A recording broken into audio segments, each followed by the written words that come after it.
நான் போட முடியல ஊசியோட இதே எனக்கு கண்ணு பவுட கம்மியாயிடுச்சு. நான் என்ன பண்ணணும்னு தெரியல. பாருங்கள் இப்படி வீடியோ பண்ணி வச்சுட்டாங்க. கோவம் வந்துச்சு. நிறைய பேர் சொல்லுவாங்க ஃபயர் ஆயிரு அப்புறம் கண்ணில் பவர் கம்மியாயிடும். அது எல்லாத்துக்கும் தெரியும்னு தெரியல. பட்டு என் ஃபேமிலியில் எல்லாருமே சொல்லுவாங்க. அது உண்மையா பொய்யா எனக்கு தெரியல. பட் இப்போ எனக்கு தெரிஞ்சது.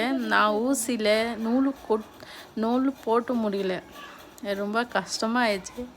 இந்த ஏஜில் இந்த மாதிரி குத்த முடியலன்னா 40-50 வயசில் என்ன ஆகும்னு தெரியல. பட் என் ஹஸ்பண்ட் எனக்கு தெரியாமல் இது வீடியோ பண்ணியாச்சு. சரி உங்கள்கிட்ட ஷேர் பண்ணல. எல்லாமே ஷேர் பண்ணிகிட்டே தான் இருக்கேன்.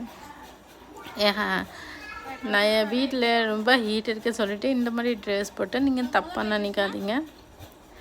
ட்ரெஸ் இப்படி போட்டு துணியெல்லாம் துவச்சிட்டு உட்காந்துட்டேன். நம்ம 2 பேர் 2 டைமில் ஜாலியாக இருப்பலாம். அதுக்கு தான். வேறு என்ன நினைக்காதீங்க. நீங்கள் தப்பாவது நினைக்காதீங்க. லைஃப்பில் எப்போவுமே ஹாப்பி மூமெண்ட்ஸ் சேட் மூமெண்ட் இருப்பாங்களா? அது மாதிரி ஒரு ஹாப்பி மூமெண்ட் நினச்சி என் வீட்டுக்காரர் இந்த மாதிரி வீடியோ பண்ணியாச்சு. நானும் உங்ககிட்ட ஷேர் பண்ணி சொல்லிவிட்டு வீடியோ பண்ணியாச்சு. பட் பாருங்கள் என் மாமா பண்ண ஒரே டைம்லேயே கோத்தாச்சு. நான் மட்டும் முடியல. என் கண்ணை பவுடே போயாச்சு கண்ணில்.